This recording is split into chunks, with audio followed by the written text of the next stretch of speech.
আচ্ছা, আমরা কি সত্যি ঈশ্বরের পূজা করছি? প্রতিদিন ফুল দিচ্ছি, ধূপ জ্বালাচ্ছি, প্রদীপ জ্বালাচ্ছি, কিন্তু অফিসে গিয়ে অসততা করছি। বাড়িতে নিজের মানুষদের সঙ্গে রাগ করে কথা বলছি, প্রতিবেশীর কষ্ট দেখেও মুখ ফিরিয়ে নিচ্ছি।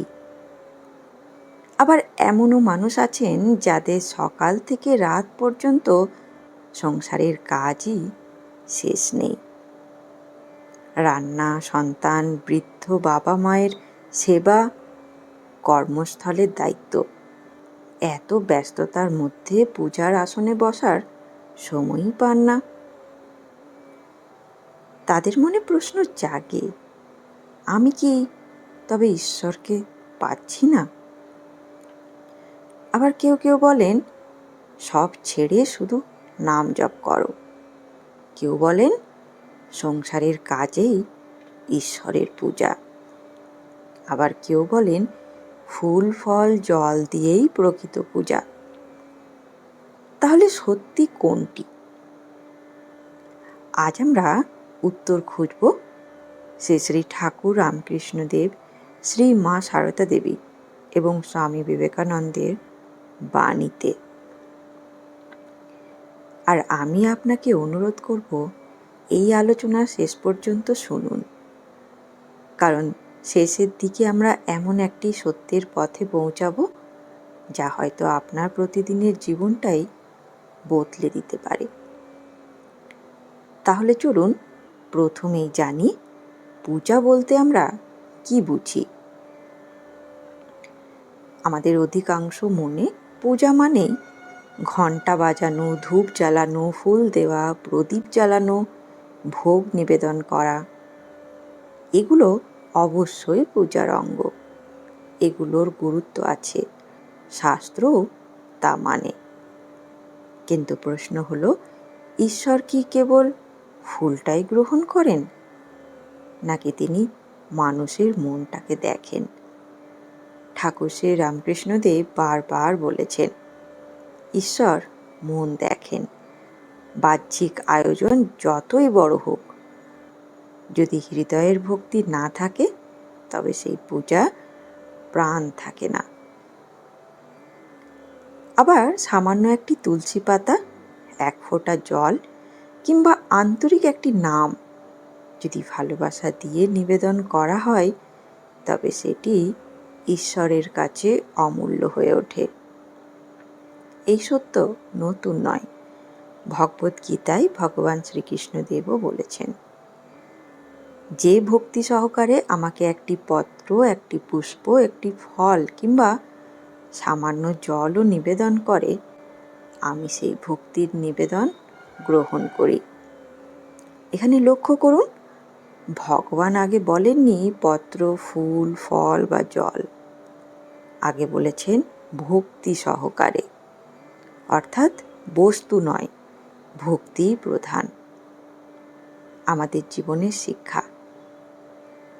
আজ আমরা অনেক সময় ভাবি, দামি ফুল কিনতে পারিনি, বড় আয়োজন করতে পারিনি, তাই হয়তো ঈশ্বর খুশি নন। কিন্তু ঠাকুর যেন মৃদু হেসে বলেন, তোমার মনটা কোথায়? ঈশ্বর আমাদের সামর্থ্য বিচার করেন না, তিনি আমাদের আন্তরিকতা বিচার করেন। দক্ষিণেশ্বরের কালী মন্দিরে বহু মানুষ আসতেন, কেউ ধনী, কেউ গরিব, কেউ পণ্ডিত, কেউ সাধারণ মানুষ। ঠাকুর সবার মধ্যে একটি বিষয় লক্ষ্য করতেন, কার মন সত্যি ঈশ্বরের দিকে।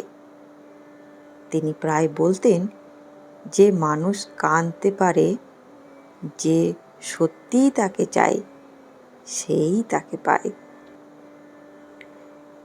ঠাকুর বলেছিলেন, 3 টান এক হলে তাকে পাওয়া যায়। বিষয়ীর বিষয়ের ওপর টান, মায়ের সন্তানের ওপর টান, আর সতীর পতির উপর টান। এই 3 টান যদি ঈশ্বরের দিকে যায়, তবে তাকে পাওয়া যায়। এখানে কোথাও ফুলের কথা নেই, কোথাও বড় যজ্ঞের কথা নেই, আছে হৃদয়ের আকুলতার কথা। অনেক সময় আমরা পূজা করি, কিন্তু মন থাকে বাজারে। নাম জপ করি, কিন্তু মন চলে অফিসের হিসেবে। প্রদীপ জ্বালাই, কিন্তু হৃদয়ে জ্বলে রাগ, হিংসে, অহংকার। তখন পূজা হয়, কিন্তু পূজার প্রাণ থাকে না। আবার কোনো মা রান্না করতে করতে একবার বলেন, ঠাকুর, আজও আমাকে তোমার কাজ করতে দাও। সেই একটি ডাক হয়তো ঈশ্বরের কাছে অনেক বড় হয়ে ওঠে। তাহলে প্রশ্ন, ফুল, ফল, জল কি অপ্রয়োজনীয়? না, একেবারেই নয়। এখানেই অনেকের ভুল হয়। কেউ বলেন, মনই যখন আসল, তাহলে পুজো করব কেন? কিন্তু ঠাকুর কখনো এমন শিক্ষা দেননি। তিনি নিজে মা ভবতারিণীর পূজা করতেন, অসীম ভক্তি ভরে পূজা করেছেন। অর্ঘ্য দিয়েছেন, ফুল দিয়েছেন, চন্দন দিয়েছেন, ভোগ নিবেদন করেছেন। অর্থাৎ বাহ্যিক পূজাকে তিনি কখনো অস্বীকার করেননি। কিন্তু তিনি এটাও দেখিয়েছেন, বাহ্যিক পূজা যেন অন্তরের পূজার পথ খুলে দেয়। শুধু নিয়ম পালন নয়, শুধু আচার নয়, আচার থেকে অনুরাগে পৌঁছনোই পূজার উদ্দেশ্য। ফুল হাতে নেওয়ার সময় যদি মনে হয়, হে ঠাকুর, আমার অহংকারটাও তোমার চরণে রাখলাম, তবে সেই ফুলের অর্থ বদলে যায়। জল নিবেদন করার সময় যদি মনে হয়, আমার মনটাকেও তুমি নির্মল করে দাও, তবে সেই এক ফোঁটা জলও প্রার্থনা হয়ে ওঠে। তাহলে আমাদের জীবনের কি শিক্ষা? বাহ্যিক পূজা দরকার, কারণ আমরা মানুষ।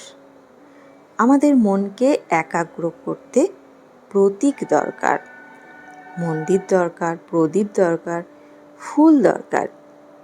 কিন্তু এগুলোই শেষ কথা নয়, এগুলো পথ, গন্তব্য নয়।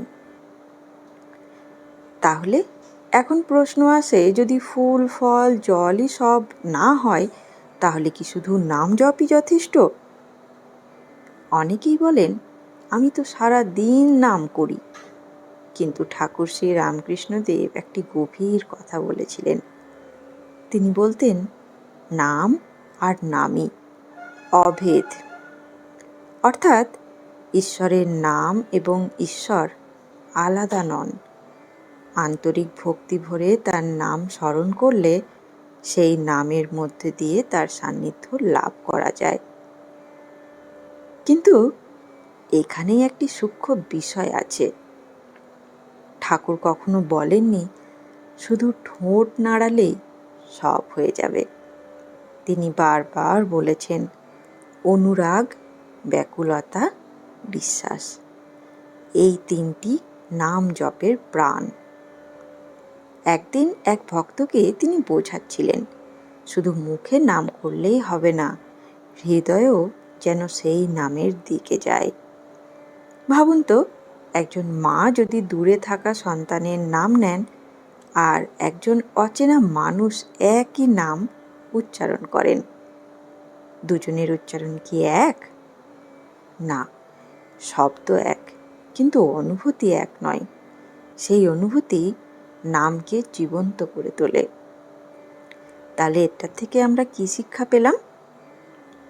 আমরা অনেক সময় মালা হাতে নাম করি, কিন্তু মন অন্যত্র ঘুরে বেড়ায়। তাই নিরাশ হবার কিচ্ছু নেই। মন যদি বারবার চলে যায়, তাকে আবার ভালোবেসে নামের দিকে ফিরিয়ে আনুন। এটাই সাধনা। ঠাকুর বলতেন, নির্জনে গোপনে তার নাম করো, তার কাছে কেঁদে প্রার্থনা করো, হে ঠাকুর, তুমি আমাকে ভক্তি দাও। খেয়াল করুন, তিনি ধন চাননি, খ্যাতি চাননি, অলৌকিক শক্তিও চাননি, চেয়েছেন ভক্তি। কারণ ভক্তি থাকলে ঈশ্বরের সঙ্গে সম্পর্ক তৈরি হয়, আর সম্পর্ক তৈরি হলে জীবনের সমস্ত কাজের অর্থই বদলে যায়। এবার আসি শ্রী শ্রী মা সারদা দেবীর জীবনে শিক্ষা। মায়ের জীবন ছিল আশ্চর্যভাবে সাধারণ। তিনি রান্না করেছেন, বাসন মেজেছেন, কাপড় কেচেছেন, অতিথিদের সেবাও করেছেন, অসুস্থ মানুষের সেবা করেছেন, ভক্তদের জন্য অগণিত কষ্ট স্বীকার করেছেন। কিন্তু কখনো বলেননি, আমি তো সংসারের কাজ করছি, তাই আমার সাধনা হচ্ছে না। বরং তার সমগ্র জীবনই দেখে দিয়েছে ভক্তি ভরে করা কর্তব্যই সাধনা হয়ে উঠতে পারে। মায়ের একটি উপদেশ, কাজ করবে আর ইষ্টকে ধরে থাকবে। কি অসাধারণ শিক্ষা, তাই না?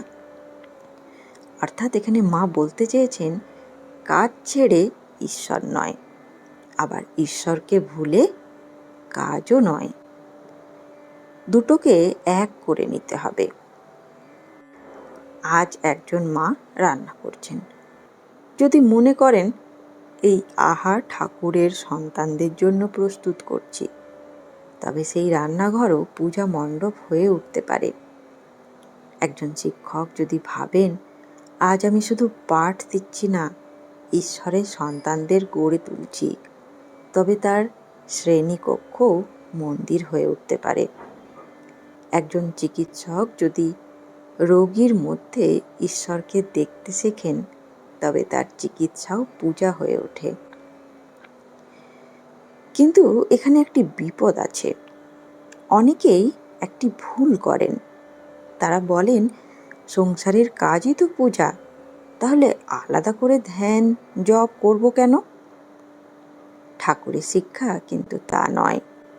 কারণ আমাদের মন খুবই সহজেই ভুলে যায়। যদি প্রতিদিন কিছু সময় ঈশ্বরকে স্মরণ না করি, তবে কাজের মধ্যেও ধীরে ধীরে অহংকার, বিরক্তি, অধৈর্য, লোভ এসে যায়। তখন কাজ আর পূজা থাকে না, কাজ হয়ে যায় শুধু দায়িত্ব।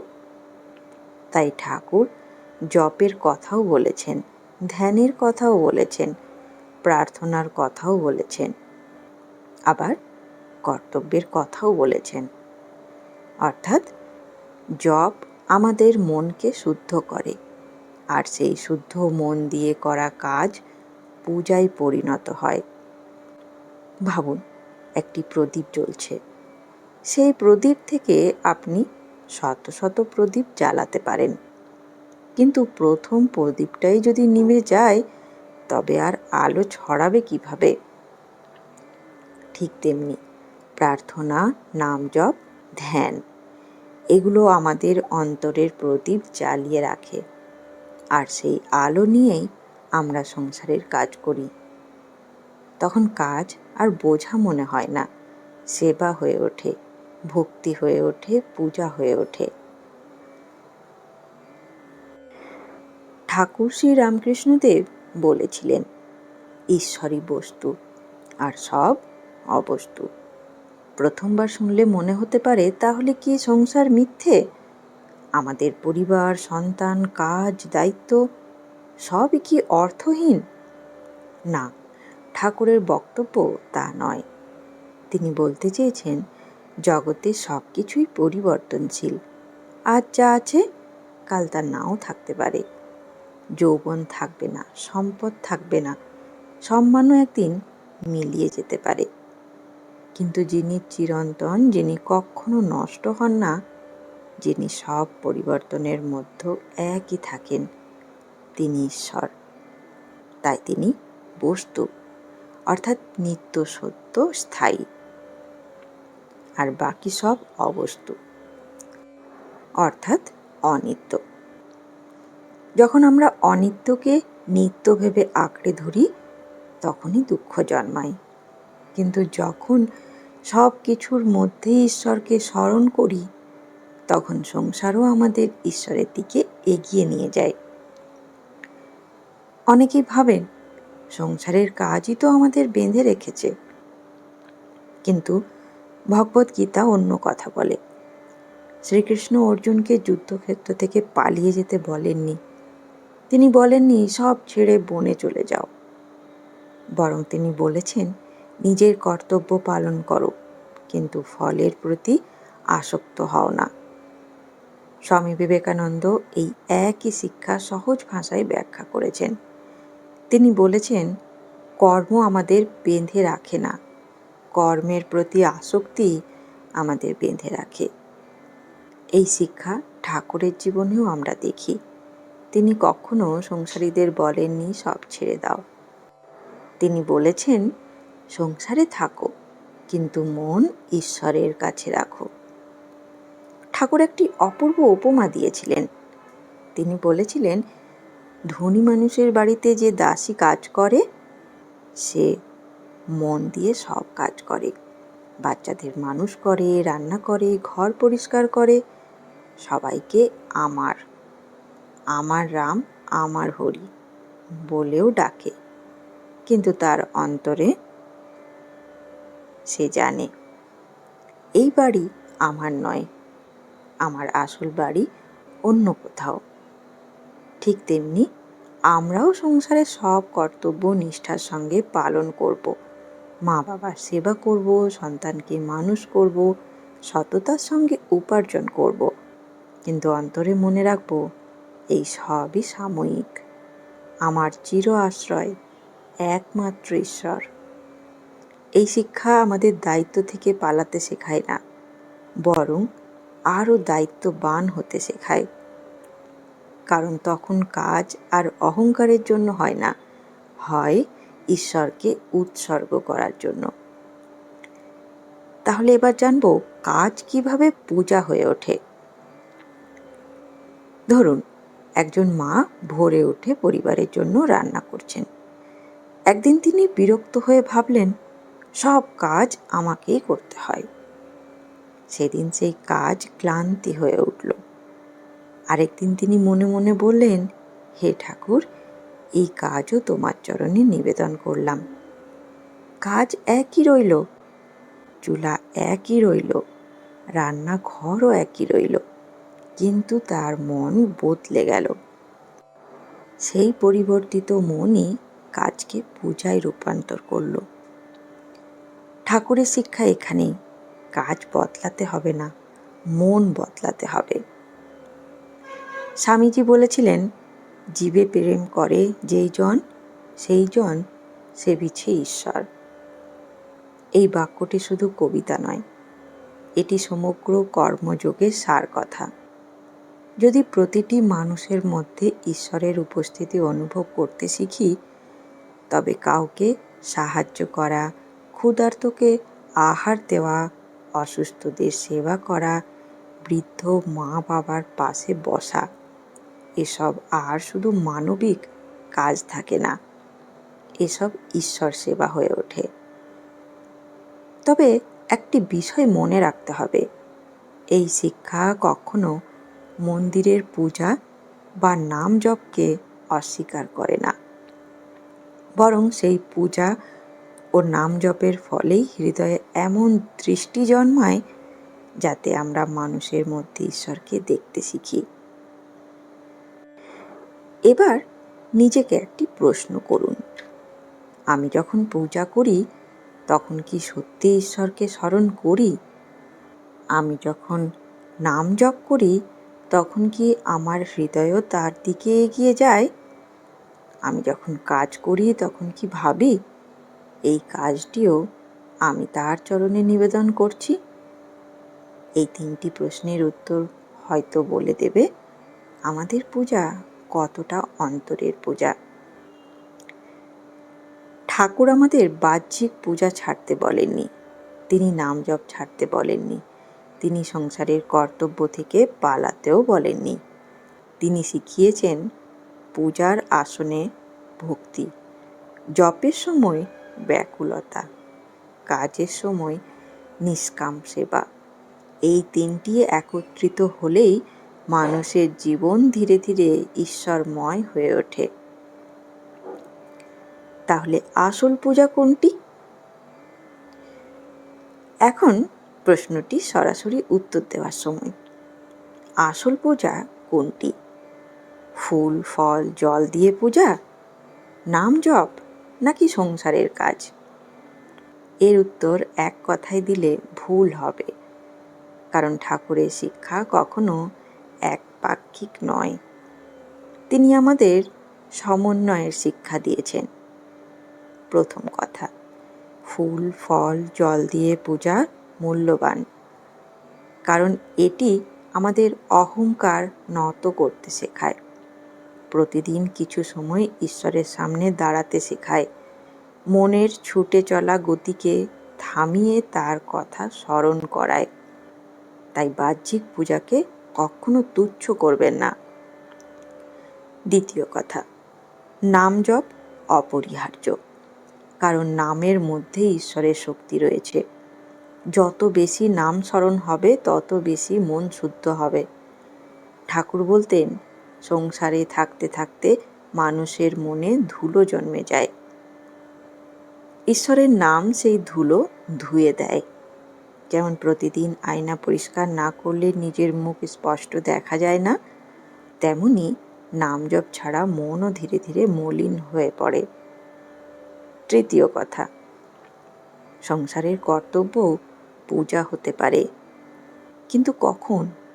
যখন সেই কাজ সততার সঙ্গে করা হয়, নিঃস্বার্থভাবে করা হয়, ঈশ্বরকে স্মরণ করে করা হয়, ফল তার চরণে সমর্পণ করে করা হয়। তখন অফিসের কাজও পূজা, রান্নাঘরের কাজও পূজা, সন্তানের যত্নও পূজা, অসুস্থ মানুষের সেবাও পূজা, সততার সঙ্গে জীবিকা অর্জনও পূজা। ভাবুন একটি বৃক্ষের কথা। শিকড় আছে, কাণ্ড আছে, ফলও আছে। শুধু শিকড় থাকলে বৃক্ষ পূর্ণ হয় না, শুধু ফল থাকলেও হয় না। তেমনি পূজা হলো শিকড়, নাম জপ হলো বৃক্ষের প্রাণরস, নিষ্কাম কর্ম হলো সেই বৃক্ষের ফল।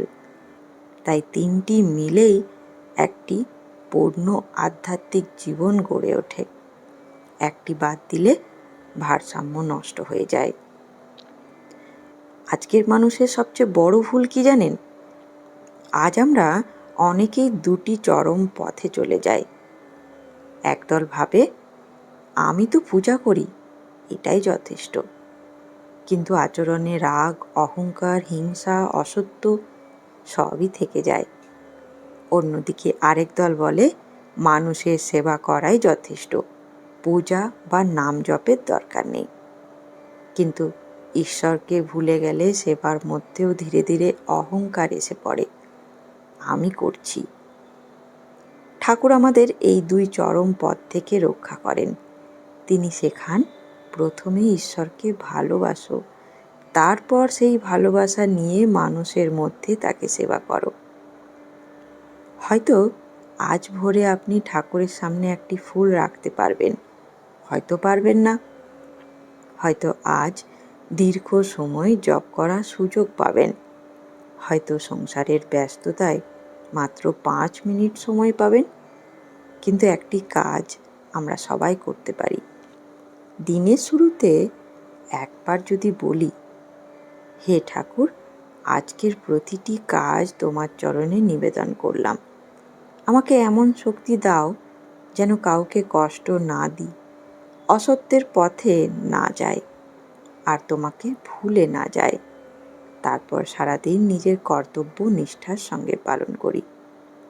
আবার রাতে বলি, আজ যা ভালো হয়েছে তোমার কৃপায় হয়েছে, যা ভুল হয়েছে আমাকে ক্ষমা করো।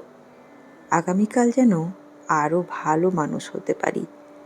এইভাবেই ধীরে ধীরে আমাদের সমগ্র জীবন পূজায় পরিণত হতে পারে। ঠাকুরের কাছে পূজা কেবল মন্দিরের কয়েক মিনিট নয়, তিনি চান আমাদের সমগ্র জীবনটাই যেন ভক্তি নিবেদন হয়ে ওঠে। বন্ধুগণ, ঠাকুর শ্রী রামকৃষ্ণদেব আমাদের শিখিয়েছেন ঈশ্বরকে ভালোবাসো। শ্রী শ্রী মা সারদা দেবী শিখিয়েছেন কাজ করবে আর ইষ্টকে ধরে থাকবে। স্বামী বিবেকানন্দ শিখিয়েছেন জীবে প্রেমই ঈশ্বর সেবা। এই তিনটি শিক্ষা যখন একত্রিত হয় তখন আমরা বুঝতে পারি আসল পূজা শুধু ফুলে নয়, আসল পূজা শুধু নামেও নয়, আসল পূজা শুধু কাজেও নয়। আসল পূজা হলো ভক্তি ভরা হৃদয় নিয়ে ঈশ্বরকে স্মরণ করে তারই উদ্দেশ্যে প্রতিটি কাজ নিবেদন করা। তখন ফুলেরও মূল্য আছে, নামেরও মূল্য আছে, কর্মেরও মূল্য আছে। কারণ তিনটির কেন্দ্রেই আছেন একমাত্র ঈশ্বর। ধন্যবাদ। আজকের ভিডিও যদি ভালো লেগে থাকে তাহলে অবশ্যই ভিডিওটিকে একটি লাইক, শেয়ার ও চ্যানেলটিকে সাবস্ক্রাইব করে নেবার অনুরোধ রইল। ভালো থাকবেন। জয় ঠাকুর, জয় মা, জয় স্বামীজি।